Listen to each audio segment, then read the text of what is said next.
بسم الله الرحمن الرحيم. بسم الله الرحمن الرحيم. الحمد لله رب العالمين والعاقبة للمتقين والصلاة والسلام على أشرف الخلق والمرسلين وعلى آله وأصحابه وأتباعه أجمعين، أما بعد. عزیز طلبہ، آج کتاب الہدایہ جز 40 کا سبق نمبر 79 ہے، اور اس سبق میں ہم جنس تأجیل ثمن الحال او غیرہ من الدیون کے متعلق بات کریں گے، اور کتاب کی عبارت ومن باع بثمن حال سے لے کر حقا للموسی تک ہوگی۔ تو آتے ہیں سبق کے متعلق اصول کی طرف۔ اصل نمبر 1، کل دین اجلہ صاحبہ سارا مؤجلا الا القرض، کہ ہر ایسا دین کہ جس کو اس کا صاحب مؤجل کریں تو اس کی تاجیل کی وجہ سے مؤجل ہو جائے گا، سوائے قرض کے کہ وہ مؤجل کرنے سے مؤجل نہیں ہوتا۔ اصل نمبر 2، القرض تملیک المثلی بلفظ القرض، یہ قرض نام ہے مثلی چیز کے مالک بنانے کا لفظ قرض کے ساتھ، یعنی قرض کا لفظ استعمال کرتے ہوئے مثلی چیز کے مالک بنانے کا نام یہ قرض ہے۔ اصل نمبر 3، الجہالت الیسیرۃ متحملۃ فی الکفالۃ وکذا فی القرض، کہ جہالت یسیرہ یہ کفالت میں قابل برداشت ہے اور ایسے ہی قرض میں بھی قابل برداشت ہے۔ اصل نمبر 4، لا جبر فی التبرعات، کہ تبرعات میں جبر جو ہے یہ روا نہیں ہے۔ آتے ہیں سبق کے متعلق فصول کی طرف۔ تو جنس ہے تأجیل ثمن الحال وغیرہ من الدیون، اس جنس کو 4 فصول میں تقسیم کیا ہے۔ فصل نمبر 1، تأجیل دین حال لا یستحق قبضہ فی المجلس، کہ ایسے دین حال کو مؤجل کرنا کہ جس پر قبضہ کرنا مجلس میں مستحق نہیں ہے، تو ایسے دین کو مؤجل کرنا یہ جائز ہے۔ فصل نمبر 2، تأجیل القرض، کہ قرض کو مؤجل کرنا، تو اگر قرض کو مؤجل کیا جائے تو یہ تأجیل لازم نہیں ہوگی، اس سے پہلے بھی مطالبہ کیا جا سکتا ہے۔ فصل نمبر 3، تأجیل دین یستحق قبضہ فی المجلس، کہ ایسے دین کو مؤجل کرنا کہ جس پر قبضہ کرنا مجلس میں یہ مستحق ہے، ضروری ہے، تو یہ جائز نہیں ہے، اس لیے کہ اس سے اصل عقد یہ فوت ہوتا ہے۔ فصل نمبر 4، التأجیل فی قرض للموسیٰ لہ، موسیٰ لہ کے لیے قرض کی وصیت کی گئی تو اس قرض میں تاجیل جو ہے یہ ضروری ہے اور لازم ہوگی موسی کے حق کے لیے۔ آتے ہیں اگلی عبارت کی طرف۔ قال ومن باع بثمن حال ثم أجله أجلا معلوما صار مؤجلا لأن الثمن حقه فله أن يؤخره تيسيرا على من عليه، ألا ترى أنه يملك إبراءه مطلقا فكذا مؤقتا، ولو أجله إلى أجل مجهول إن كانت الجهالة متفاحشة كهبوب الريح لا يجوز، وإن كانت متقاربة كالحصاد والدياس يجوز، لأنه بمنزلة الكفالة وقد ذكرناه من قبل۔ اور اگر کسی نے نقد ثمن کے عوض کوئی چیز خریدی پھر مدت معلومہ تک مؤخر کیا تو ثمن مؤجل ہو جائے گا، کیونکہ ثمن اس کا حق ہے، اس لیے جس پر یہ حق ہے اس پر آسانی کے لیے اس کو مؤخر کرنے کا اختیار ہے۔ کیا دیکھتے نہیں کہ بائع مطلقاً اس کو بری کرنے کا مالک ہے، اسی طرح مدت معلومہ تک مؤخر کرنے کا مالک ہوگا۔ اور اگر اس کے لیے مجہول مدت مقرر کی تو اگر جہالت فاحشہ ہے جیسا کہ ہوا کا چلنا تو یہ جائز نہیں ہے، اور اگر جہالت متقاربہ ہے جیسا کہ کھیتی کاٹنا یا غلہ گاہنا تو یہ جائز ہے، اس لیے کہ یہ بمنزلہ کفالہ کے ہیں جس کو ہم پہلے ذکر کر چکے ہیں۔ ومن باع بثمن حال، یہاں سے مسئلہ بیان کیا گیا ہے کہ اگر کسی شخص نے نقد کوئی چیز خریدی اور پھر ثمن کی ادائیگی کو مؤجل کیا تو اس تأجیل کی 2 صورتیں ہو سکتی ہے کہ یہ تأجیل یا تو مدت معلومہ تک ہوگی اور یا مدت مجہولہ تک۔ اگر مدت معلومہ تک ہے تو یہ صورت مختلفی ہے احناف اور شوافی کے مابین، اور احناف میں سے امام ظفر رحمۃ اللہ علیہ کا قول بھی امام شافعی رحمۃ اللہ علیہ کے ساتھ ہے۔ وہ فرماتے ہیں کہ دین مؤجل کرنے سے مؤجل نہیں ہوتا، اس لیے کہ ایک وعدہ ہے، اور دوسری دلیل وہ یہ دیتے ہیں کہ جیسے قرض یہ تاجیل سے معجل نہیں ہوتا، ایسے ہی دین بھی تعجیل سے معجل نہیں ہوگا۔ اور احناف کے ہاں معجل کرنے سے معجل ہو جائے گا، اور اس پر صاحب ہدایہ نے دو دلیل ذکر فرمائی ہے۔ پہلی دلیل یہ ہے کہ یہ سمن یہ بائع کا حق ہے، لہٰذا اس کو یہ اختیار حاصل ہے کہ اس کو مؤخر کر دیں، کیونکہ اپنے حق میں ہر کوئی تصرف کا مجاز ہوتا ہے، تو وہ جس پر یہ ہے یعنی مشتری پر، اس کو آسانی دینے کے لیے بائع مؤخر کر سکتا ہے۔ اور دوسری دلیل یہ ہے کہ بائع کو تو یہ حق بھی حاصل ہے کہ وہ اس سمن کو معاف کر دیں اور مشتری کو بری کر دیں۔ جب اس کو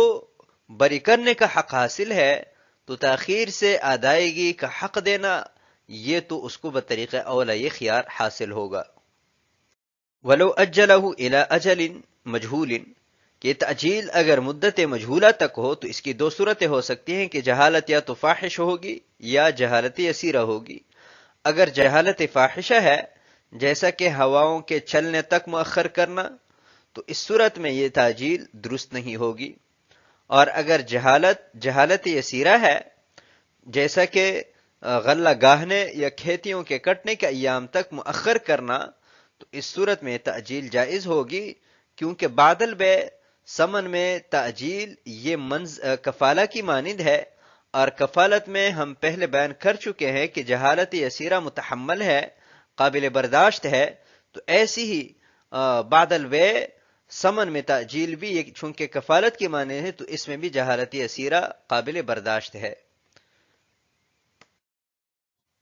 آتے ہیں اگلی عبارت کی طرف۔ قال وكل دين حال إذا أجله صاحبه أجلا معلوما صار مؤجلا لما ذكرنا إلا القرض فإن تأجيله لا يصح لأنه إعارة وصلة في الابتداء حتى يصح بلفظ الإعارة ولا يملكه من لا يملك التبرع كالوصي والسبي ومعاوضة في الانتهاء، فعلى اعتبار الابتداء لا يلزمه التأجيل فيه كما في الإعارة إذ لا جبر في التبرع، وعلى اعتبار الانتهاء لا يصح لأنه يصير بيع الدراهم بالدراهم نسيئة وهو ربا، وهذا بخلاف ما إذا أوصى بأن يقرض من ماله 1000 درهم فلانا إلى سنة، حيث يلزم الورثة من ثلثه أن يقرضوه ولا يطالبوه قبل المدة، لأنه وصية بالتبرع بمنزلة الوصية بالخدمة والسكنى، فيلزم حقا للموصى له والله تعالى أعلم بالصواب۔ یہاں پر فیلزم حقا للموصى له ہے، اور ہمارے ہاں جو متداول نسخے ہیں وہاں پر حقا للموصی ہے، جو کہ وہی صحیح ہے۔ ہر وہ دین جو فوری ہو اس کا صاحب اگر مؤخر کرے تو مؤخر ہو جائے گا، اس دلیل کی وجہ سے جس کو ہم بیان کر چکے ہیں۔ البتہ قرض مؤجل کرنا درست نہیں ہے، کیونکہ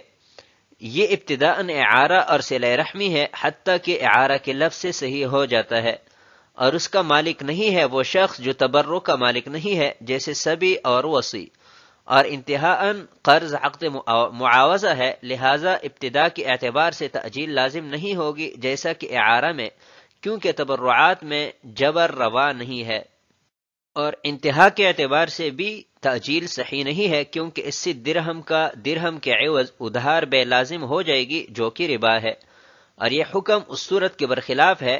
کہ جب کسی نے وصیت کی کہ میرے مال سے فلاں شخص کو 1 سال تک 1000 درہم قرض دیا جائے، تو رسا پر لازم ہوگا کہ تہائی مال سے اس کو قرض دیں اور مدت سے پہلے اس کا مطالبہ بھی نہ کریں، کیونکہ یہ خدمت کی طرح تبرع کی وصیت ہے، جیسا کہ مکان میں رہائش اور خدمت کی وصیت کی ہو تو وصیت کرنے والے کے حق کی وجہ سے یہ لازم ہوگی۔ وَكُلُّ دَيْنٍ حَالٍ إِذَا أَجَّلَهُ صَاحِبُهُ، یہاں سے دین اور قرض کے مابین فرق اور اس کی تاجیل کے متعلق بحث ہے۔ تو دین یہ ہر وہ چیز جو ذمہ میں ثابت ہوتی ہے، چاہے کسی چیز کو ہلاک کرنے کی وجہ سے اور چاہے کسی عقد کی وجہ سے، اور قرض یہ وہ مال ہوتا ہے کہ قرض دینے والا جدا کر کے قرض خواہ کو دیتا ہے تاکہ وہ اس سے نفع اٹھائے۔ تو ابھی صاحب دین اگر اس دین کو مؤجل کریں کہ جس کی ادائیگی حالاً واجب ہے، تو یہ ادائیگی مؤجل ہو جائے گی، کیونکہ سابق میں ہم بیان کر چکے کہ یہ صاحب دین کا حق ہے اور ہر ذی حق اپنے حق میں تصرف کا مجاز ہوتا ہے۔ اور دوسری ہے کہ صاحب دین کو تو ابراء کا حق بھی حاصل ہے کہ سرے سے دین کو معاف کر دیں، تو مؤخر کرنے کا حق تو اس کو بطریقہ اولا حاصل ہوگا۔ الا القرض فإن تأجيله لا يصح، اور جہاں تک قرض کی بات ہے تو وہ مؤجل کرنے سے مؤجل نہیں ہوتا، کیونکہ قرض کی دو جہات ہے، ایک جہت ابتدا اور ایک جہت انتہا۔ تو جہت ابتدا کے اعتبار سے یہ اعارہ اور صلہ ہے، اور جہت انتہا کے اعتبار سے یہ عقد معاوضہ ہے۔ اعارہ تو اس لیے ہے کہ ابتداءً مال جب دیا جاتا ہے تو اس کے مقابلے میں کچھ بھی نہیں ہوتا، اور قرض خواہ جو ہے اس سے نفع حاصل کرتا ہے۔ اور اس کی تائید کے لیے صاحب ہدایہ نے دو دلیل ذکر فرمائی ہے کہ اعارہ اس لیے ہے کہ لفظ اعارہ سے یہ صحیح ہو جاتا ہے، اور دوسری دلیل یہ ہے کہ اس کا مالک صرف وہی شخص ہے کہ جو تبرعات کا مالک، یعنی جو شخص تبرع کا اہل ہے وہ قرض بھی دے سکتا ہے، اور جو شخص تبرع کا اہل نہیں ہے وہ قرض بھی نہیں دے سکتا۔ جیسا کہ چھوٹا بچہ کہ تبرع کا اہل نہیں ہے لہذا قرضہ بھی نہیں دے سکتا، اور ایسے ہی وصی یہ بھی تبرع کا اہل نہیں ہے تو قرضہ بھی نہیں دے سکتا۔ اور اپنے انتہا کے اعتبار سے عقد معاوضہ ہے کہ قرض خواہ جو ہے جتنے پیسے لیے ہے اتنے یہ واپس کرتا ہے۔ فعلی اعتبار الابتداء، تو اگر جہت ابتدا کو دیکھا جائے تو اس اعتبار سے تأجیل یہ لازم نہیں ہے، کیونکہ ہم بیان کر چکے ہیں کہ قرض یہ اعارہ ہے، تو اعارہ میں جیسے کوئی جبر نہیں ہے ایسی ہی قرض میں بھی نہیں ہے، اور جبر بئی طور ثابت ہوگا کہ اگر قرض کو مؤجل کر دیا تو اس کا مطلب یہ ہے کہ قرض دینے والا مدت سے پہلے قرضہ کے مطالبے نہ کرنے پر مجبور ہے، اور یہ درست نہیں ہے۔ وعلی اعتبار الانتہاء، اور اگر جہت انتہا کو دیکھیں تو تب بھی درست نہیں ہے، کیونکہ ہم نے پہلے بیان کیا کہ قرض اپنے انتہا کے اعتبار سے عقد معاوضہ ہے، تو اس صورت میں دراہم کا دراہم کے عوض نصیحتاً بے لازم آئے گی، جو کہ ربا ہے، اور اس لیے اس پر باب الربا میں بات ہوگی۔ وهذا بخلاف ما اذا اوصى بان يقرض من ماله الف درهم۔ یہ ایک سوال کا جواب ہے۔ سوال یہ ہے کہ آپ حضرات نے فرمایا کہ قرض میں تاجیل درست نہیں، اور حالانکہ ہم ایسی مثال آپ کے سامنے پیش کرتے ہیں کہ جہاں پر قرض میں تاجیل ثابت ہے، جیسے کہ وصیت کی کسی نے کہ فلاں کو میرے مال سے 1000 درہم وہ بطور قرض 1 سال کی مدت تک دی جائے، تو 1 سال سے پہلے ورثاء کو یہ حق حاصل نہیں ہے کہ وہ مطالبہ کریں۔ تو اس کا جواب صاحب ہدایہ یہ دیتے ہیں کہ وصیت میں وہ چیزیں ثابت ہوتی ہیں کہ جو غیر وصیت میں ثابت نہیں ہوتی، جیسا کہ باغ کے پھلوں کی وصیت کرنا، اور حال یہ ہو کہ پھل ابھی تک ظاہر نہ ہو کہ وصیت درست ہے۔ تو اسی طرح اگرچہ قرض میں تأجیل درست نہیں ہے لیکن وصیت کی صورت میں تأجیل ثابت ہوگی، اور ورثاء پر لازم ہوگا کہ وہ موسیٰ لہو کو قرض بھی دے اور 1 سال تک مطالبہ بھی نہ کرے۔ جیسا کہ کوئی شخص خدمت کی وصیت کرے یا مکان میں رہائش کی وصیت کرے تو موسی کے حق کے لیے ورثاء پر لازم ہوتا ہے کہ وہ یہ وصیت پوری کرے، تو ایسی ہی قرض کی صورت میں بھی ورثاء پر لازم ہوگا کہ قرض بھی دیں اور قرض میں مہلت بھی دیں۔ تو آج کے سبق کو ہم اسی پر ختم کرتے ہیں۔ والسلام علیکم ورحمۃ اللہ وبرکاتہ۔